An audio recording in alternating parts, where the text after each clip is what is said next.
And we are back for another post-match show following a pretty humiliating West Ham defeat to London rival Chelsea with a score of 3-0. As always, my name is Chris, and as always, I'm joined by my co-host Irish Tommy. How are you feeling, mate? Grumpy. That's how I'm feeling. Very, very grumpy. And yeah, I'll be going off a bit tonight after this. Yeah. Not happy at all with what I saw tonight, Chris. Yeah. And against the London rival like Chelsea as well. And I might say not a particularly good Chelsea team tonight. The way they played. That's the first thing I want to say. Am I wrong in because I've seen some people say it, and I want to make sure that I'm not going crazy too. Am I wrong in saying that we were not the better that we were the better team for the majority of that match? Yeah, particularly second half. Now, it's not to say we were brilliant or anything, No. there were large stretches of that game, particularly second half, when we were well on top, and we should have been able to make a lot more of our possession, but we weren't, and there are reasons for that. And frankly, look, as far as I'm concerned, Moyes made an absolute mess of this, a complete, utter mess. Listen, the Premier League has been around since August 92, right? It was the first game. So since the 92-93 season, the Premier League has been in existence. I think you'd struggle to find a slower, more ponderous front four in the history of the Premier League in that entire time. I do not know what Moyes was thinking with that lineup. Yeah. So, let's talk about the lineup then, because that's one of my notes I have down here. All week the talk is Lanzini or Fornals going to get in. Fornals gets in due to Lanzini injury. The two shocking bits of it, obviously, A, that Benrahma was benched, and B, that Mark Noble gets his first start in God knows how long. It did not make any sense. No, I think it threw us all for a loop. Obviously, the news broke ahead of the official release of the team, so we all knew in advance that Mark Noble was starting. That rumor was around. Baffling decision. I can't understand it. I mean, if you're Moyes and you're looking at that front four, right? You've written it down, right? This is what you've decided you want to go with, and you look at Fornals, Noble, Bowen, Haller. Something very, very obvious should immediately strike you, is that this is incredibly slow and ponderous. Incredibly slow and ponderous. And you'd have to think, gee, no, look, I can't put these four out all together.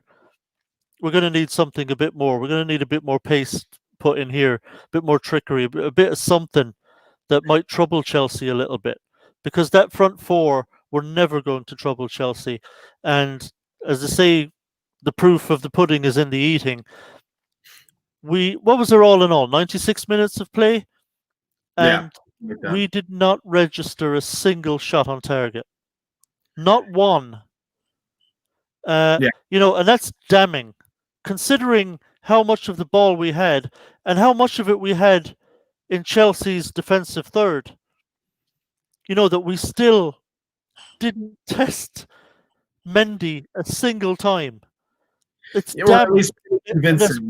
And it's I'm sorry, like, I've given Moyes a lot of praise recently because he has done a lot of good things, but tonight I can't. It has to be the opposite tonight. Moyes made a horrible decision tonight with that line. Horrible. As much as we had of the ball, we never ever stretched Chelsea's defense or midfield. Never stretched them because we couldn't stretch them. We were too slow. There was one point there in the second half, one of the Chelsea defenders slipped and allowed Haller in behind. and he took like 3 or 4 strides with the ball, and he was closed down like that by 2 Chelsea players who were started off behind him, and who both caught up with him very, very quickly and dispossessed him. And it was all I could do was laugh, because I thought, like, this is ridiculous. Yeah. And I'm not saying that to pick on Haller. If Haller is going to look, Haller is what we've got right now up top. But we know what Haller doesn't have. We know he's slow and quite ponderous at times, and that he can only be effective as the tip of the spear. Ball in the box on his head, or around his feet for a bicycle kick or whatever. You can't surround Heller with slow players. It will make him completely ineffective. So to have them all on together, I will never ever understand it. And I know Moyes will probably never ever come out and explain what his thinking was, because usually a manager will make decisions you don't like. He'll start players you wish he wouldn't start, players you wouldn't start, but you can understand the thinking of what he's trying to do. I'm clueless, Chris, as to what Moyes thought he was going to get from those 4 together as an attacking force. Yeah, I don't understand the decision making either. I do want to talk a little bit about Allaire, but I wanted to point out this too with regards to your front 4. The issue we have right now, and this was the issue we all talked about coming into the season with squad depth. The only person at the moment that could have been inserted into that front 4 to put any sort of pace was Benrahma. When you sit him, even if you put in Yarmolenko, he's still slow. He doesn't have the pace. So we have absolutely no options other than those 4 if Antonio is out and Benrahma's on the bench. So we are putting ourselves on the back foot right away because we don't have that depth or just the quality on the bench. So, yeah, I mean, for Lanzini to be out injured and to then replace him with Noble is utterly baffling. Like you said, but that was. I mean, if Benrahma can't start tonight, I mean, Jesus Christ, when is he going to start? I mean, there were options there that could have made it easier for us to create openings and to actually hurt Chelsea and get at their back 4 without throwing the baby out with the bathwater, right? Moyes doesn't have to turn into Bielsa tonight, to change things up and improve things. I mean, literally, for example, could have moved Fornals into the centre, where he's much more effective and clever little player, much more effective in the centre. Put Benrahma on the other side. At least that gives Chelsea a little bit more to think about. Benrahma has that trickery, has a little bit of pace that he can inject into it. Very good feet in close quarters, in and around the box, where he can skip past somebody. That could have changed things a lot. Yarmolenko could have come on much earlier than he did. And that's one thing. Moyes actually wanted to be a little braver. And I know it's not really in his nature, but what I would love to have seen is for Moyes to say, right, we're going to move Bowen over to the left because he's 2-footed. He can operate over there. Yeah. No problem. And might even prefer it in one way, in that he can actually cut in and shoot off his right foot from there. He does favour his right, even though he can shoot with his left. So Bowen would be fine out there. Put Benrahma in the centre in the number 10 role and play Yarmolenko from the start out on the right. Now, I agree with you, Yarmolenko isn't the paciest, but he's certainly faster than Noble and Fornals. And he also has good feet. He's tricky. He's got a little trickery in him, Yarmolenko, and he can cause problems. So you could have done that, without really hurting the team that much. I mean, it's not like Fornals or Noble did anything in particular while they were on the pitch. So why not be a little braver and look to hurt Chelsea? And we really could have got something out of that game. But Moyes I mean, I know his general nature is conservative, but he really pushed the boat out on his conservatism this evening. He went way over the top. And, we had no chance of stretching Chelsea at the back.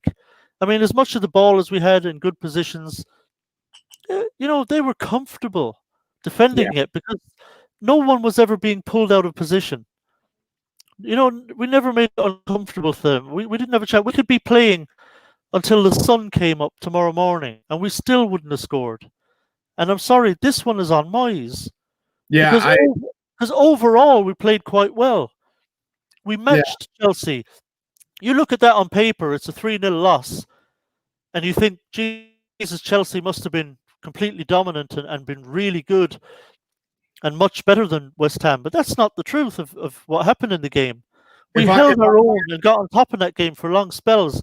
But unfortunately, because our front four were so slow and ponderous, we were never able to hurt Chelsea or make them even uncomfortable defensively. And so you ended up with this kind of skewed scoreline that didn't actually reflect the general play. no, and that's what I was trying to say. To be honest, I that was completely undeserved. I do not think that was 3-0. I want to talk about Allaire, but with that undeservedness, we have to talk about the two late goals. Cresswell just sitting there, just I don't know what the hell he was doing. Just all three goals tonight.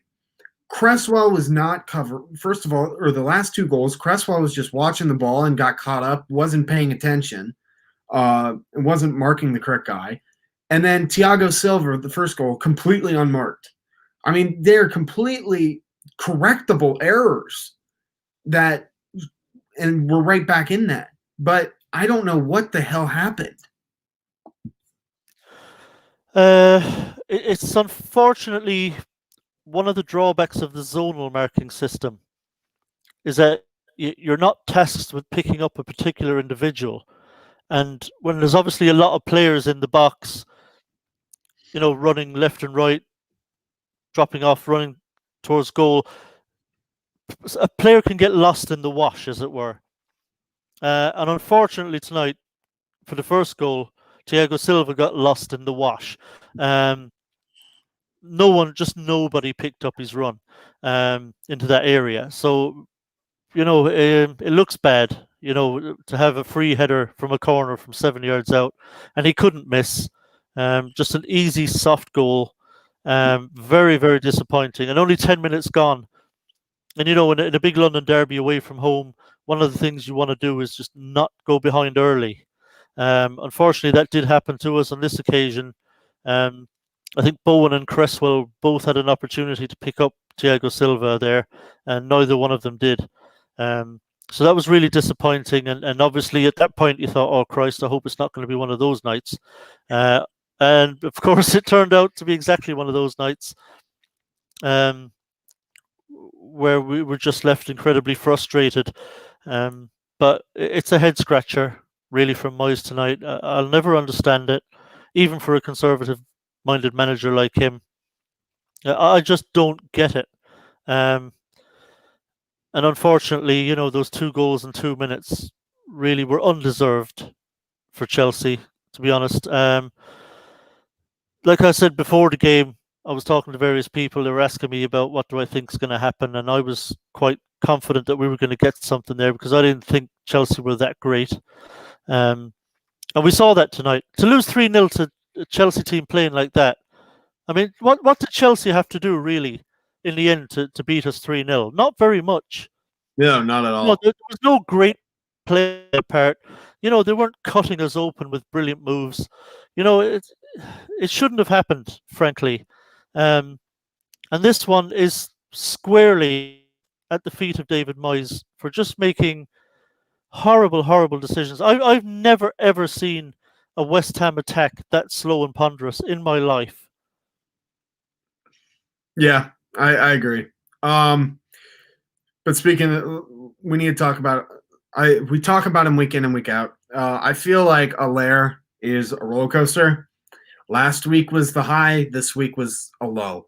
I mean, I saw you had tweeted on it. I was thinking the same thing. It seemed like he was constantly offsides. I don't know the stat off the top of my head, but I'm curious to know as how many times he was called offsides this match. He had a pretty free header and just completely put it 10 yards wide, where I just don't. I can never get a good read on him. I don't know.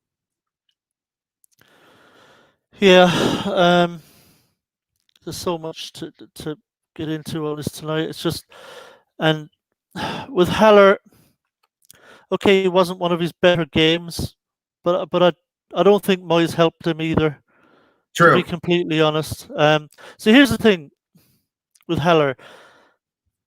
He can be very dangerous in the box for us, but when all of the players around him are so slow, and we have a complete inability to stretch Chelsea, their two centre backs are never full backs. Nobody's getting pulled out of position. So normally, what you want to see with a big, strong, and good finisher like Haller in the box is for him to get real good opportunities.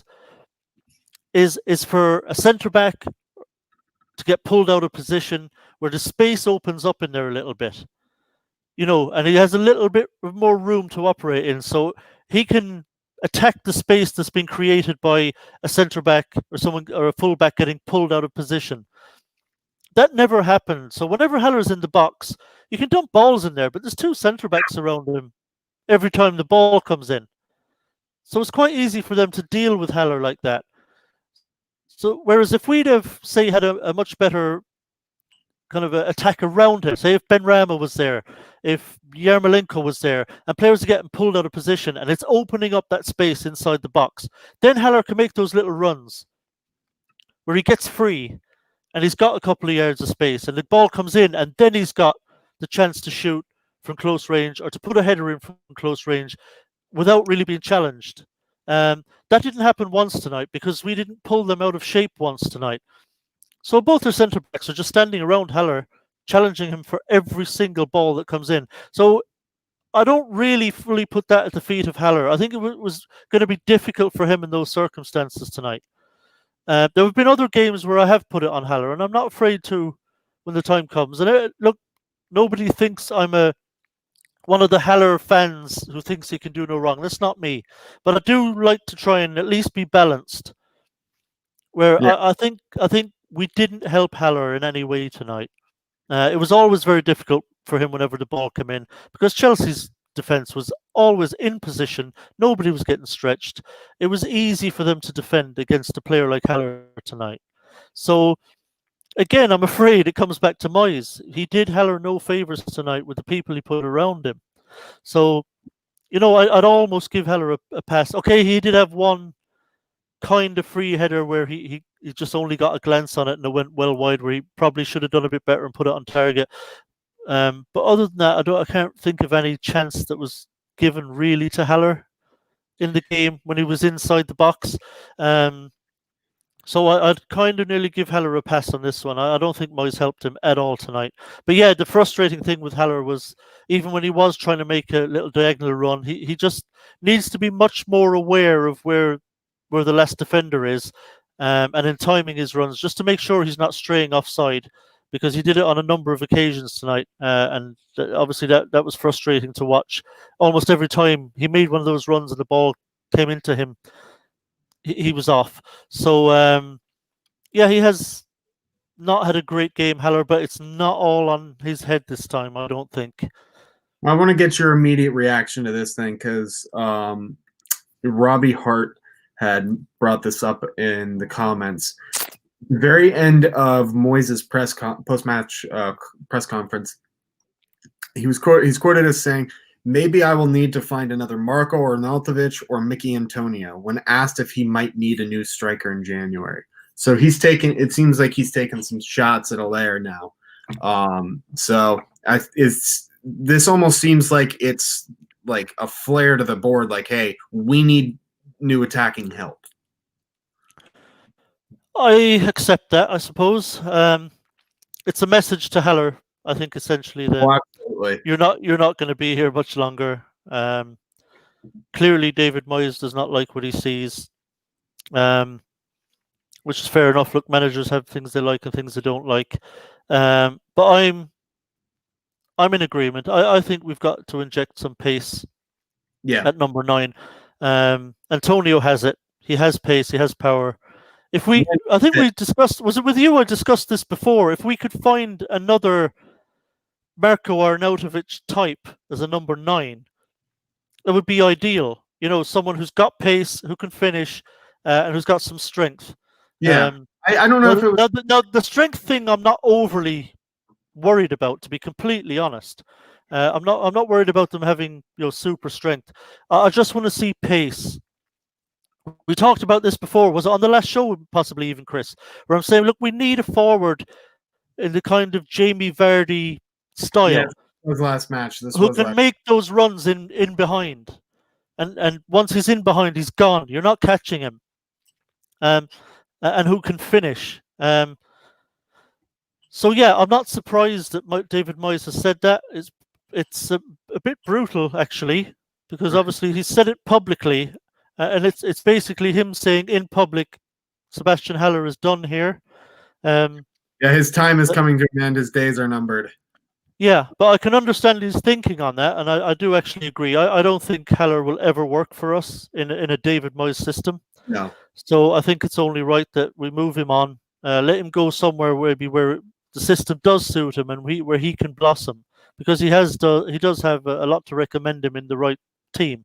We've seen that before from him before he came to West Ham when he was at Stuttgart. So it's not necessarily about Haller either. It's just about the system. It doesn't suit him, but it doesn't surprise me. Moyes. I think we all probably knew Moyes probably was thinking along those lines anyway. So yeah, we're going to need obviously a striker. We all knew that. It's not news to anybody. It just needs to be the right one who's going to suit the system. It is a pity Arnautovic was not still here when Moyes came back, because Marco, whatever we think about him as a person, he did tremendously well for us as a number 9. Please tell me you're not one of those in West Ham Twitter that are calling for us to buy up Marco Arnautovic back from China. No, not for a second. I've been saying the opposite. In fact, when I've seen it. When I've seen it on Twitter, I've said the opposite. Absolutely no way, no how. He's a fucking snake. What he did was unforgivable, frankly. He wanted his money in China and his fucking trophies in China. Well, let him go and have those and enjoy them. I would never, ever let that man wear a West Ham shirt again. I'm just talking about, had things been different, if he hadn't acted that way and he had acted right and had stayed at West Ham without causing any problems. Moyes would have loved to have still had him here, I think. But I love this comparison. Sorry, you can't play counterattacking football with slow strikers. That's like putting racing tires on a minivan. yeah, exactly. You're just fooling yourself. But yeah, I can understand David Moyes' thinking, and I do think he's right. I think we need to get in a striker who is right for the system, and will work within the system badly. Well, and I think we need him in January, frankly. Wait, the window opens in 12 or 11 days, so let's hope. Yeah. Now, I'll be completely honest. I'm not sure what any striker could particularly have done tonight. Maybe running the lines a bit better. Maybe have been able to stretch, running it, making those runs in behind. We may have been able to stretch Chelsea a bit more. But we still would have had our issues tonight with just a slow build-up play, just far too ponderous. So I'm really pissed off because I think there were points to be had at Chelsea tonight. I agree. I wholeheartedly agree. And also, just go ahead. While I have it in my head, tonight again, confirmation: Aaron Cresswell should not be playing at left back ever. I'm sorry, he should not be playing at left back. He can play as the left-sided centre back, and I think he does very well there, and it suits him. He cannot play left back again. He will, because I think if Moyes goes into the next game with the flat back 4, he'll put Cresswell left back again. I think we need to seriously look at getting onto Man City in January about getting Zinchenko in with a loan to buy. Zinchenko is out of favour at Man City. He's not getting games.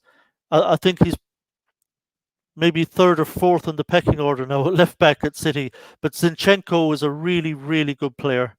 And I'm sure he wants to go play football. So, and and I'm sure City would be willing to loan him out to us in January with a view to us buying him in the summer. And Zinchenko would immediately be a first team player and would improve us. And the beauty of Zinchenko as well is that he's so good on the ball. He can play as an orthodox left back, but he can also play as a wing back. So Yeah. I think we should really go for him big time. We should be very serious about bringing Zinchenko in because I think he'd be a brilliant addition. Yeah, and I mean, along with that, I mean, X has reported that Moyes' number one target is a left back. The only issue is I've seen reports that some conflicting reports about the status with how many domestic loans you can have, and if that is the case, if you can only have two, like I've seen, then likely Craig Dawson's. Yeah, it's a no-brainer. Send Craig Dawson back to Watford. Job done. Yeah, wholehearted.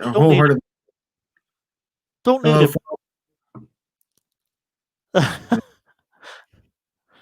him. But I do want to kind of move on to kind of one of the elephants in the room. We've briefly touched on it, but we need to go into it. Mark Noble, the Mr. West Ham, the aging midfielder that never seems to go away. As much as we love him, this was not a match for him. He looked lost. I saw someone earlier. I couldn't find it, but someone had actually said that his stats were that he had one tackle all game. Yeah, because he can't get near anyone. Yeah, it's ridiculous. I mean, listen, he's at the point in his career now where the only thing he should realistically be doing is coming off the bench for 10 or 15 minutes in the right circumstances. Yeah, where he can sit deep. Doesn't have to do a whole lot except, get on the ball, keep possession. He can do that. Other than that, we don't really have much use for him anymore. He certainly shouldn't be starting games. I mean, to put Noble in that role when you've got Ben Rama sitting on the bench, I mean, fucking come on. Ben Rama. I mean, if I'm Ben Rama and I'm sitting there and I'm getting someone who is 10 years older than me, who's doesn't have the legs for it anymore and hasn't started since match of the season. If the manager's putting him in before me, that's a real slap in the face. Yeah, even Ben Rama must have looked at the team sheet and thought, what the fuck is this? I bet you they were even first team players. I'm sure they got on great with Mark and they love him and all that, but I'm sure privately, in their own heads, when they saw the team sheet, a lot of players would have, wow, okay. Not sure about this gaffer. Jesus, they wouldn't say anything, of course, but they had to have. Can't just be fans who looked at that and thought, oh, okay, not, what's that about? It's just, it was bizarre, a bizarre decision. Moyes has just dropped a bollock on this one, and I will never understand it. I think even if he explained it, I still wouldn't understand it. You know what I mean? I just, yeah. But I agree, Chris Poole has made a comment there as well, which I actually happen to agree with, is that Ben Rama is still very lightweight. He needs to get in the gym in the summer, absolutely, Chris, yeah. He needs to bulk up, get a bit, it's that, that core upper body strength is what he really needs, I think. Get him on, like Alex Ferguson did when Brian Robson first came into the team. He felt Brian Robson was very lightweight and needed to bulk up if he was going to be playing in central midfield and bossing games. Put him on a diet of steak and Guinness, I believe. So now Ben Rama, I believe, will eat steak. I think that's okay for him, but he's definitely not going to be taking any beer. But I'm sure we can find the right diet for him and get him in the gym and get a trainer on him and say, right, let's improve his strength, because that'll do him the world of good. He's very lightweight. But so it's a good point from Chris, in fairness. But yeah, just Noble, no, look, he can't be starting games anymore. Especially in games like that with that kind of magnitude. London Derby against Chelsea, chance to go, like fifth, I think it was, fifth or sixth. Yeah. And so that just, again, I go back to it. If I'm Ben Rama, that's such a slap in the face. Like that says to me the manager doesn't have confidence in you, or he doesn't know about you yet. And even the first sub didn't take him off. He brought Bonram on. He brought him on directly for Fornells. Which that made no sense as well. Which made no sense either. I mean, it's like, Jesus Christ. Top to bottom, this match is just completely clueless decision making from Moyes. Putting Noble in ahead of Ben Rama. Yes, granted, Fornells, I mean, that was a given after Lanzini went out. The substitutions were horrid. Ben Rama should have come on for Noble at halftime. Then he brings him on in the 60th minute for Fornells. Then who else came on? Yarmolenko never came on. Yeah, it was Fredericks for Bowen when we're down 3-0. That made no sense. Yeah, it's all just utterly bizarre. I don't know what's going on with Moyes tonight. For me, it's up there with his Moyes I'm talking about now. It's up there tonight with his worst performances as West Ham manager. He got this completely wrong from start to finish. Yeah, and it's cost us points, frankly. I think if he got this team right tonight, we'd have taken something from it. I'm convinced of it. Chelsea were not great tonight. They just weren't. That was there for the taking. Even with Noble starting, going into halftime 1-0 down. If we bring on Ben Rama and keep Fornells, that match is there for the taking. But keeping I don't want to say it's all on Noble. I don't want to say it's all on because we lost that solely because Noble was in there the entire as long as he was. But it certainly didn't help the damn fact. No, it was a cumulative, right? So the cumulative effect was what we saw. So the cumulative effect of having Fornells, Noble, Bowen, and Haller all together as our attack. You put all those pieces together equals shit show. It could work with a different combination. You could make a case for any one of those individual players playing and getting everything around them right, and it could still work. But when you put all those four players in together, we had no chance. Absolutely no chance. And so, it's really annoying because it's a big game for us at Chelsea. We fucking hate Chelsea. And it's a big London rivalry and a big derby game for us. And, for him to get it so wrong tonight like that is just very frustrating. And, I am actually quite angry about it because I don't think there's any excuse for putting those front four out together. I just, like I said, when you've got Ben Rama and you choose Noble, so come on, David, like Christ's sake, man. Yeah, and going back to it as well, yet again another match where David Moyes has no clue how to use subs, doesn't know when or how. I mean, we made 2 subs. Ben Rama came on too late for the wrong player, and at the end of the match, we made a pointless substitution, Jared Bowen, which I think I've seen a stat now where Jared Bowen has been taken off literally every match this Premier League season. Yeah, Jared gets hooked every time. No. Yeah. Now, to be honest, I doubt it bothers him very much because he starts every game and he plays at least 80 minutes, I think, probably every game. So it probably doesn't bother him too much. Maybe he knows. Maybe Moyes says to him, look, you work so hard. I just want to give you a little bit of a breather at the end of the game and whatever. But I doubt it bothers him too much. But yeah, it's weird that Bowen always gets hooked. It's a strange one. But yeah, it's just tonight is just one, to be quite honest, I just want to forget tonight ever happened. I just want from this one as quick as possible as well. Yeah, and look forward to the next one. Is it? I know we've got Brighton and Southampton next, so yeah, a tough one given their form this season. Yeah, Southampton's going to be a really tough game.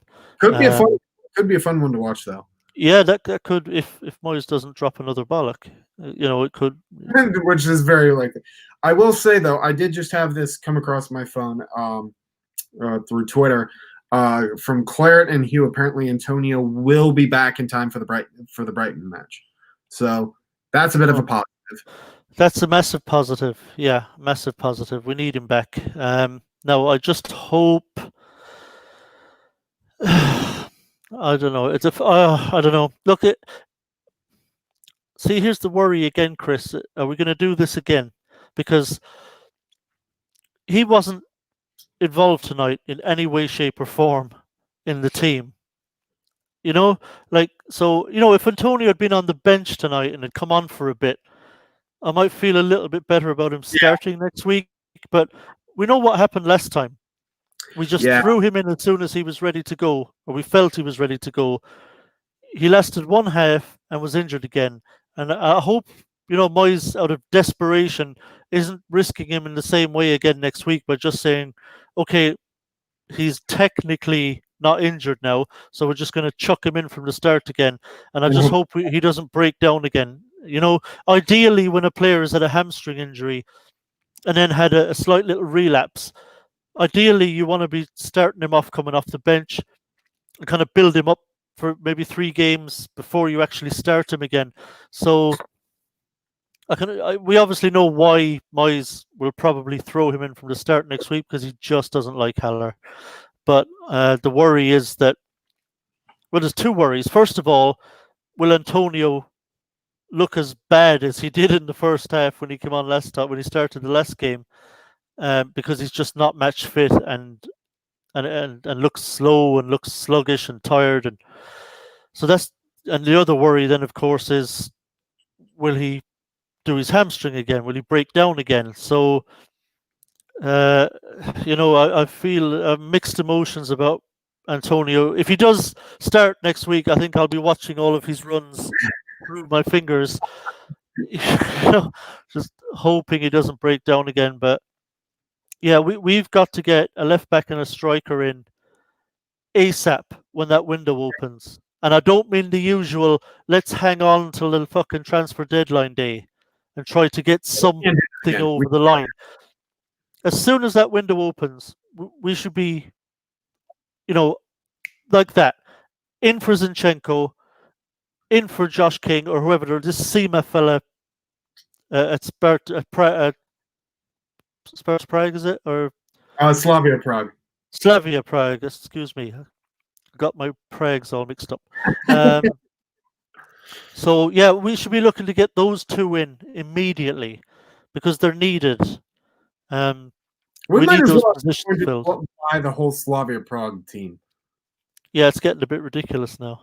I mean, if they keep performing for us like that, I mean, I'll take it. I bet you every time the Slavia Prague owner is in his office and the phone starts ringing, he's probably thinking, it's fucking Sullivan, isn't it? It's Sullivan. And he's like, hello? Is that? Yeah, fucking knew it. It's Sullivan. Really quickly before we move on. No, I'm not necessarily ready for playoffs. After this, I have to stress tonight about the Steelers game against the Bengals, where if we win, we get the AFC North. So I'm not even thinking of playoffs right now. I'm taking this one match or one game at a time.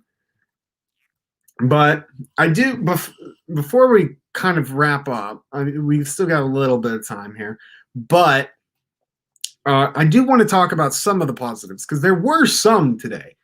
Good to see Balbuena back. Ogbonna still as good as ever. Kufal, immense again.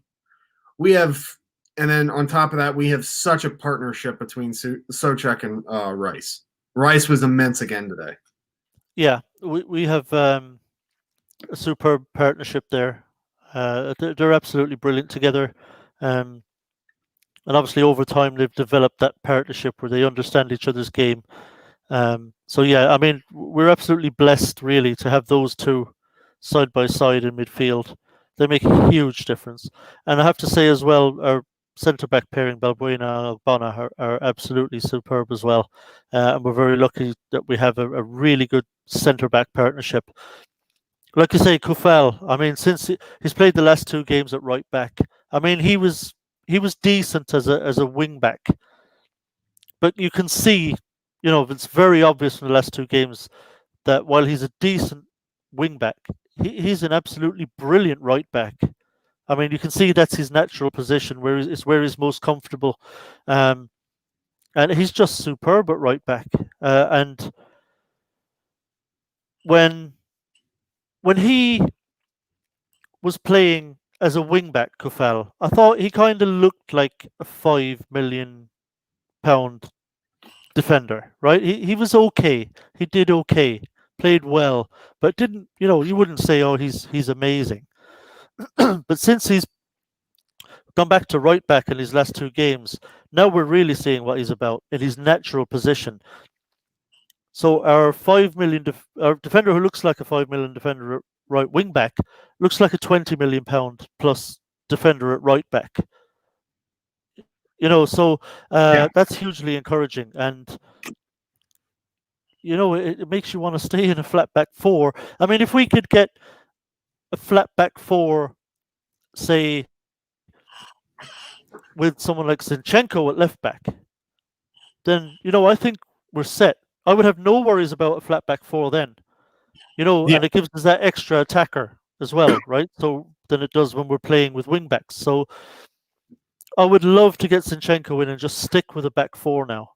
That would be fantastic, and I think we would still be difficult to score on because we've got four very good defenders then, and we've got Rice and Souček in front, shielding, and we're still going to be difficult to break down, difficult to score against. So I'm crossing my fingers big time for Zinchenko in January, and to get a striker in. It looks like it would likely be Josh King. I'll be absolutely fine with that. Josh King Josh King could even operate in the Fornals role comfortably. Yeah. And that would be another bonus. Josh King can operate as a straight up number 9, or he can operate in that Fornals role out on the left equally comfortably. So, he would be very, very useful for us. And I think, I know people kind of almost forget that actually, because he's not playing for Bournemouth, and Bournemouth, not in the Premier League, it's very easy to forget that actually Josh King is a very good player. I've seen people on Twitter, I can't even get in the Bournemouth team. If you're saying that, you don't understand what's going on with him in Bournemouth, frankly, right? He's not playing because he's not good enough to play for Bournemouth in the Championship. He wants out. He's leaving. They know he's leaving. So Bournemouth are going with the players they know they're going to have going forward and who want to be there. Josh King is actually a very, very good player, and he is absolutely a Premier League level player. And for what we should be able to get him for, would be a very good deal for us, especially given as he can play both of those positions equally comfortably. Yeah, wholeheartedly agree. But yeah, so now we turn our attention to Brighton. Really quickly, though, I did want to point this out. We are on the table. We're still 10th. Wolves lost to Burnley. And so we will likely keep our 10th place posting unless somehow, if Newcastle win, they have to win by 7. So don't know if that'll happen or not. But yeah. I still just can't get over – I have to mention this. Arsenal's only 4 points above the drop. Like I know this is a West Ham show, but what the hell? Yeah, that's that. I don't recall in the kind of Premier League era Arsenal ever being down there. No, and they've had disappointing seasons by their kind of expectations, but I don't think I've ever seen that before. This is crazy. 2020 is nuts. 2020 is nuts. If this season sees a top 6 team somehow get relegated, good God, 2020 is just the craziest year of all time. Yeah, and if I'm not mistaken, Arsenal have never been relegated. And I don't just mean Premier League. Haven't they literally always been in the top flight? I think you're right on that. I think you're right. But, I mean, that's just – it boggles my mind because right now with Burnley, winning tonight, they are only 1 point above Burnley, who's in 16th. So Yeah, it's Arsenal bizarre. Yeah, 4 of their previous 5 with only 1 draw. They've had 1 point out of 15. yeah, it's horrendous stuff. I think obviously, look, Arteta's head is on the block now. It really is. Oh, I think if they lose their next game, I think they'll pull the trigger. yeah. I will say this. I mean, I was thinking about this the other day, and again, I know this is a West Ham show. We'll wrap up here or in a minute, but it just has to be talked about because this is so weird. Over a third of the way through the season, and they're all the way down there. Arsenal fans for so long wanted Wenger out because they said that he couldn't progress them. All he could do is finish fourth, get into the Champions League, finish fourth in the Premier League, and nothing else. Since Wenger has left, they have imploded. They are not. They're borderline dropping out of being a top 6 club at this point. And Yeah, I mean, it just shows you. It just goes to show when you have something good, don't take it for granted like that. yeah. I suppose I I could kind of understand where they were coming from, the fans at the time. It did feel like they had plateaued with Wenger, and look, no manager is going to stay at a club really, or very rarely would a manager stay at a club until they decide they're retiring. Alex Ferguson is a fairly rare exception, but Yeah, so I understood Arsenal fans' frustrations because historically they actually have been a club that have challenged for the title and have won titles uh, in England. So and they really weren't anywhere near that. They had become, like I say, we qualify for Champions League, and that's kind of it. We just scrape into the top 4, and that's kind of it. And I know, looking back now, you get the impression of, well, grass is greener on the other side, and now look where you are. Um, but I don't necessarily think the Arsenal fans were wrong at the time about Wenger either. I think if I was an Arsenal fan, I think I probably would have been in that boat too, where I think this needs freshening up. If we're going to become real title challengers again, we just need something new, something different, something fresh. Now, it's been a disaster. They haven't appointed the right people, and frankly, Arsenal's problems start at the top. yeah, Um, their recruitment policy is awful. They do not sign the right players in the right position. Like Arsenal have basically kind of become spineless, essentially, on the field. So they've got a lot of ticky-tacky players who are technically very nice, can knock the ball about a bit, um, but there's no leaders there. There's no crunch to their game. You know what I mean? They're kind of all piss and wind. There's no thrust. There's no bite. I mean, you yeah, remember when they were winning titles. I mean, you look at the players they had that were like proper fucking tough players that were hard, that could mix it with anyone. You remember the battles Arsenal used to have with Man United when Arsenal were winning titles and challenging United. Um, they would go to war with teams. Arsenal had wonderful players, technical players, but they could also mix it if you wanted to mix it. They had the kind of Tony Adamses and depending how far back you want to go, they had Keown in there. They had midfield. They had the likes of Vieira and Petit. These were players that would turn you upside down. And get in your face and mix it. Arsenal have completely lost that, and I think it was actually Wenger that lost it. And it was weird considering that he was the one who had those kinds of players and won titles with the Vieira, Petit, Adams, Keown, really tough players. Lundberg, who could mix it as well, but also play. Ray Parlour in midfield, not averse to putting in a crunching tackle. And it was weird that Wenger actually went away from that himself and went completely the other way, where they lost that grit and all they had left really was the tippy tappy. Yeah, you would see them every once in a while. They'd score an amazing goal. They scored that superb team goal at Arsenal, at Norwich. And how many touches, one touch passing. It looked amazing, but they actually lost an important part of their identity that had helped them to win titles, and that was the crunch. That was their ability to really mix it physically with teams. And I think if Arteta's going to turn this around, he's going to have to start looking at some players like that who can actually get in there and put a foot in and hurt some people. Foe loves your serious face, apparently. Well, I hope we don't see it too often, Foe. Hopefully all smiley faces from here. Oh God, if only. I mean, to be honest, I mean this is a match where we haven't had to do too many of these this season. No, I mean, the last one we really had was United. And before that, even the Liverpool loss, we were like, okay, that one stings, but it's whatever. But as regards losses, that's true. It was the United one. But as regards kind of ranty, angry kind of, it's Newcastle. Shows. It's not since Newcastle.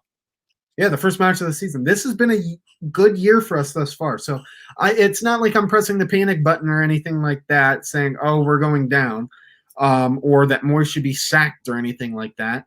But this one hurts. This one hurts just because of poor decision making from the manager. And it hurts because it's a big game for us. We hate Chelsea. We love fucking beating them. We've beaten them in our previous 2 games. Against them. So it's annoying and angering to me that really, because of the manager, he kind of fucked us before a ball was even kicked, really. That team he put out, he just never gave us a chance. And that's what's really annoying. Chris loves when you're on with Gonzo, but you always look like you're stepping out on us in there. That's funny. Well, listen, we have Brighton. Sorry, look, Foe. Maybe it doesn't suit you, but we are kind of in an open relationship here, so that's just how I roll. I'm sorry.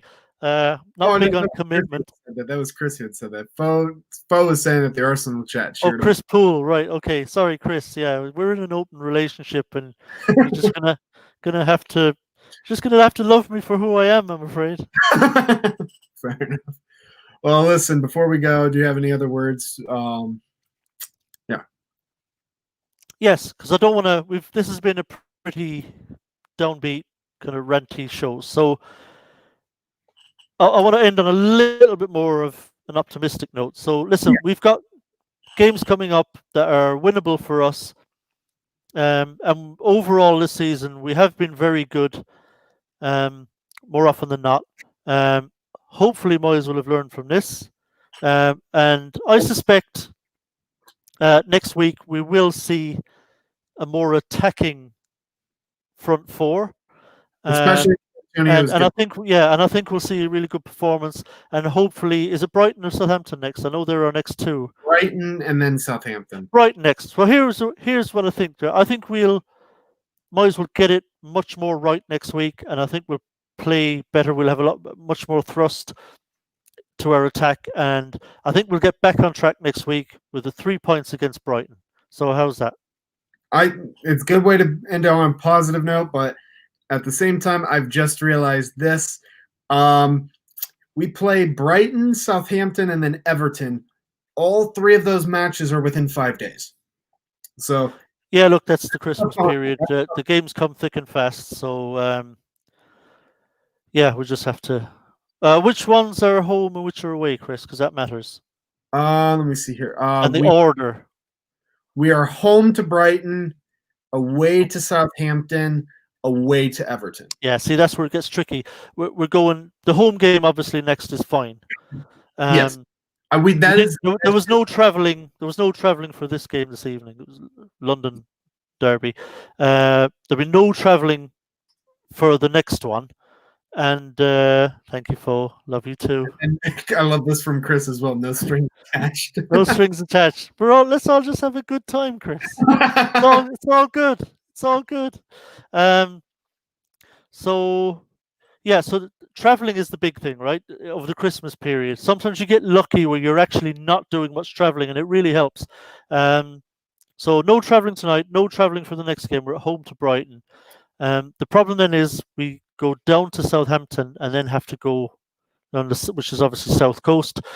Yeah. And then we have to go up to Liverpool for the Everton game.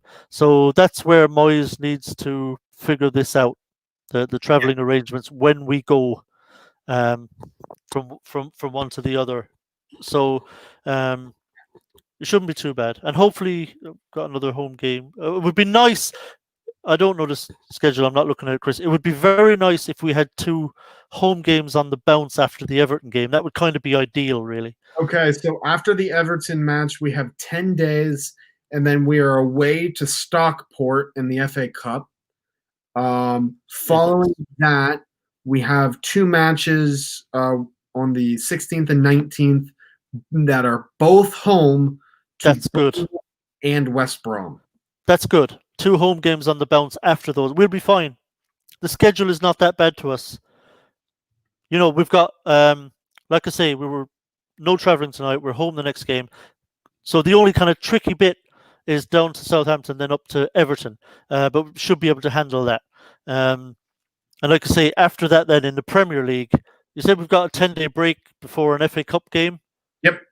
Yeah. So look, the FA Cup game, not everyone's going to play in that away at Stockport, but it's still 10 days, right? So it's a perfectly reasonable rest. And then the next 2 games are at home. So fatigue, we shouldn't be one of the teams that suffers worst from fatigue over that period. We're not coming out of it too bad, to be fair. Well, listen, I want to thank you, Tommy, for joining me as always. I want to thank everyone for joining us in the chat. Like we've been talking about, the next match is the Brighton match on the 27th. It's an early one for me. It's a 9:15 match, actually. But we should be right back here. If anything changes, obviously, everyone will be the first to know. And until then, come on, you Irons. Yeah, and here's to West